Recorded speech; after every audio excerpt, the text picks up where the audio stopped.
Good morning. Thank you so much. Hi, I'm Amy.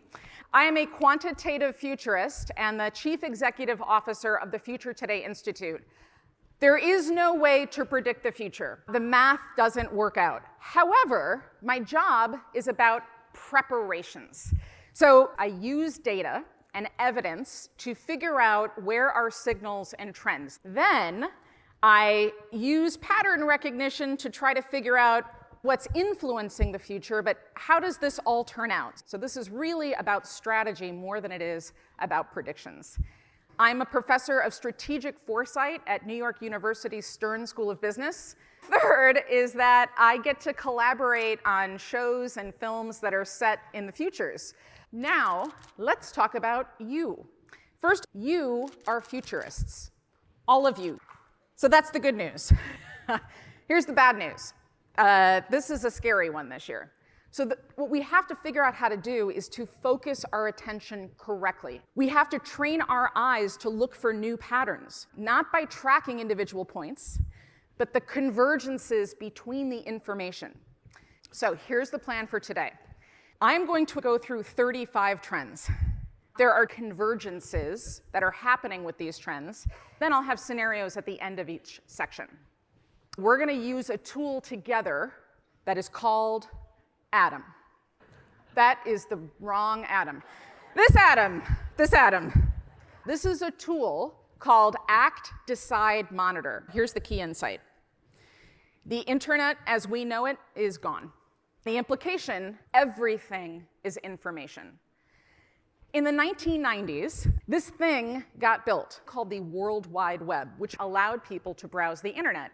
Eventually, the types of information that we could all access, like basic web pages, started to shift. We shared personal data. There was iTunes, eBay. By the early 2000s, we needed a more powerful tool, and that was search. So now we've got new forms of content generated by all different types of people. So much information was being created every second that we had to invent a new job title. Creator. So here's a question. What if in the future, instead of you searching the internet is actually searching you? Let's look at convergences between trends, because you're not going to see this if you look at the trends themselves. To do that, we need to talk about some developments in code, cloud, and hardware. Some researchers at Google published this paper which introduced the concept of transformers. They were talking about neural networks that can learn context in sequential data. So for example, if version 1 of search was blue hyperlinks, and version 2 was knowledge graphs showing you images and videos, then version 3 is going to wind up being something different. It's about continuous information transfer, something a little closer to human conversation. Transformers are what underpin large language models, LLMs. Now these can recognize, summarize, translate, predict, generate text. Basically, the model learns this huge library of text, which is called a corpus, and then it predicts what words or sequences might come next with probabilistic distributions. In fact, the T in chat GPT stands for transformer. The first version of GPT was trained on something called book corpus, a huge database of books. 2 was trained on many millions of web pages. In February 2020, OpenAI announced that they had built this thing called GPT-2, which was a very powerful large language model. They said that it was too dangerous to release, that it represented security and safety concerns. And we've got GPT-3. This was trained on even more data points, basically anything scrapable. Web pages, books, Wikipedia, YouTube, your blog, your social posts. Plus, they use something called reinforcement learning from human feedback, or RALF. So this is good in theory, but I gotta ask, which humans are doing this? Do they represent a wide variety of diverse backgrounds and worldviews? I have no idea. Because like much of what happens in the field of AI, this is not made public. It's not transparent. Fast forward to now, 2023, there are a ton of models. Text generators, text-to-image generators. There's one from DeepMind, which is part of Google, and this is what's known as a generalist AI. Generalist AIs are a very important step in achieving artificial general intelligence. And I have news for you. We are now on that path. One big area of development is something called an AI accelerator. They can speed up processes. So just to give you a sense of scale, ChatGPT used 10,000 NVIDIA GPUs to train its model. Most of us don't have room for 10,000 GPUs. We have to use the cloud. The cloud refers to servers that are accessed over the internet, and the software and the databases that are used to run those servers. AWS, Google, and Azure, they are simplifying how some of these workflows get distributed, and they're even building networks that can repair themselves. Cloud infrastructure has become so complicated and so expensive that there are only a few providers on the planet even capable of housing these new systems. The big tech companies are starting to give away cloud space for what they think is going to be a windfall of future revenue. Why? The estimated cost of an average chat with ChatGPT is 2 cents. That's 7 times the average cost of just a basic Google query. By 2030, we could have AI systems that are 1,000 times more powerful than they are today. There is a bottleneck, though, preventing us from building the most powerful AI systems ever created. Available data is the constraint. The components will expand, the costs will come down. That's why there's this explosive demand right now for training data. Developers are starting to look at everything as readable information. Does everybody remember COVID? Turns out we were creating enormous amounts of data. Data like where the kids were looking at on their computer screens, what they were searching for, what music was playing in the background, you were cooking, what you were eating, who you were eating with. All of that is mineable data. But who's the real beneficiary here? Once you put data into these systems, you cannot get it back out. Google is developing smell prints to figure out what molecules mosquitoes really hate so that they can repel them. This information transfer is happening faster than we realize, and it's ambient, meaning you are not aware of it. You don't see it.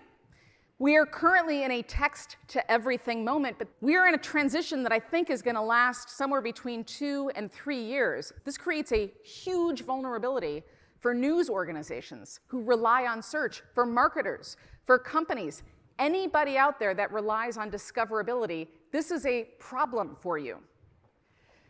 An event will happen sometime in the next few years that I call the great osmosis. When our AI systems start to interact with all of this data through any source or situation, osmosis is going to evolve along with Web 3, so parts of this may be decentralized, except that only the biggest tech companies can do the processing required. But if we don't have a plan, then we're going to be in problem because we're relying on the very same companies that said, we've built something very dangerous, and then released it anyways. I have some questions. Is any data fair game now? Why are we human guinea pigs again? And are we okay with that? The key insight, this is the end of the internet as you've known it. And the implication is everything is information. Systems will be searching us. We need scenarios. Scenarios are just short stories. They ask what if using data and evidence. They explore those trends. Let's go 10 years into the future, 2033. I've got 2 framings for you, optimistic and catastrophic. Let's start with the good news. Let's assume that the osmosis event has happened, but that it was people-centered, focused on the common good.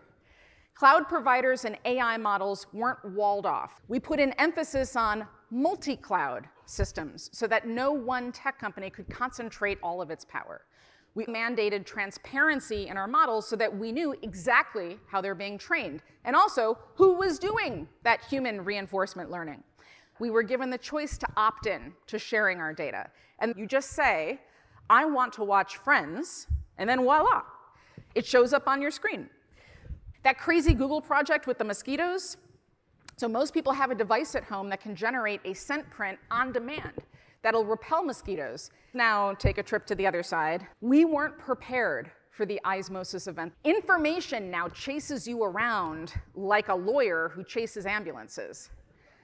Marketing and advertising exists, but actual human marketers and advertisers have been replaced by systems that continually scrape us.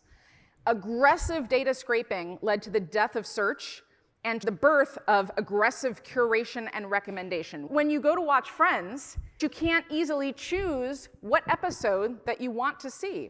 Your streaming service only plays the one with the prom video because you happen to be looking through old prom photos from high school. Given what I'm seeing today, I think we have like an 80-20% chance of things going in a direction that we want. Let's focus on the second trend cluster. Here's your key insight. We've entered the assistive computing era. And the implication is you will never think on your own again. Modern life is full of invisible tools that have become ubiquitous and indispensable that at this point we can't live without them. That piece of paper that you have, that's a tool. What about the calculator? If we look at the convergences between trends, we see forms of generative AI and the industrial metaverse, which, just like the calculator and paper that came before, will be ubiquitous, invisible, and will transform society. Assistive tools, they're going to be used in the operating room during surgery, which will lead to fewer errors and better patient outcomes. And this is not some pipe dream. This is Magic Leap. Assistive computing increases productivity. Programmers see a 55% reduction in the amount of time that it takes them to complete a task when they're working with assistive AI. Do you want to talk about law enforcement? There's a team of Japanese researchers who connected brain scans to generative AI. They figured out how to use a functional MRI to read people's minds. Could law enforcement use an AI model to forcibly read and reconstruct your thoughts? What if AI hallucinates the wrong image? Tools require knowledge and understanding to achieve results. Paper is only useful to you if you're literate. A calculator is only useful to you if you know math. If you don't have foundational knowledge to use either of these tools, they're not going to create value for you. The problem is, today's most powerful tools are actually very hard to use. But we're not teaching these tools, we're banning them. The New York City Department of Education has banned generative AI systems. JP Morgan has banned generative AI over compliance concerns. I have some questions now, and I think you should have some questions too. What if, with all this assistive technology, we are unintentionally creating a new digital divide that drastically impacts the future of our workforce and our economy? The implication, we talk about upskilling older people. We're going to have to upskill our children. And education is stupidly underfunded. Assistive computing tools may increase productivity, but they are confidently incorrect right now. We are building these assistive computing tools at breakneck speed, and we still have a bias problem. I asked an assistive computing tool, Midjourney, to imagine a CEO. And this is what I got. Now, how about the CEO of a company that makes tampons? Bias is irritating. These AI tools are trained on large language models, and they only reflect the data that they've been fed and housed within their associative memory. The key insight is we've entered the assistive computing era. The implication is you will never think on your own again. So we're going to go 15 years into the future this time. These scenarios are plausible. The optimistic future. We slowed down. We made a plan. We built the next generation of assistive tools to maximally benefit society. We invested in education, in upskilling. We imagined jobs of the future and worked backwards to the present. These new tools positively transformed the global workforce. In 2038, healing is personal.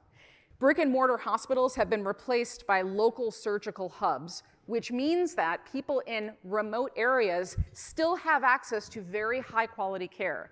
When it's time for recovery, patients get moved into a room that's been customized by a patient experience designer. This isn't fancy healthcare for wealthy people, it's just healthcare. Let's think about another way this might turn out. We sped up. We built the next generation of assistive tools to maximally increase revenue.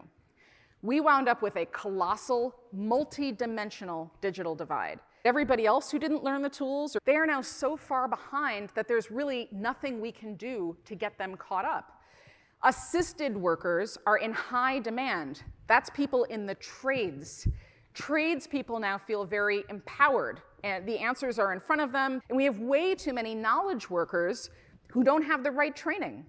Rushing to commercialize these digital tools resulted in actual physical harm in the real world. Here's just one example. A research team asked an AI to generate a universal vaccine for a virus.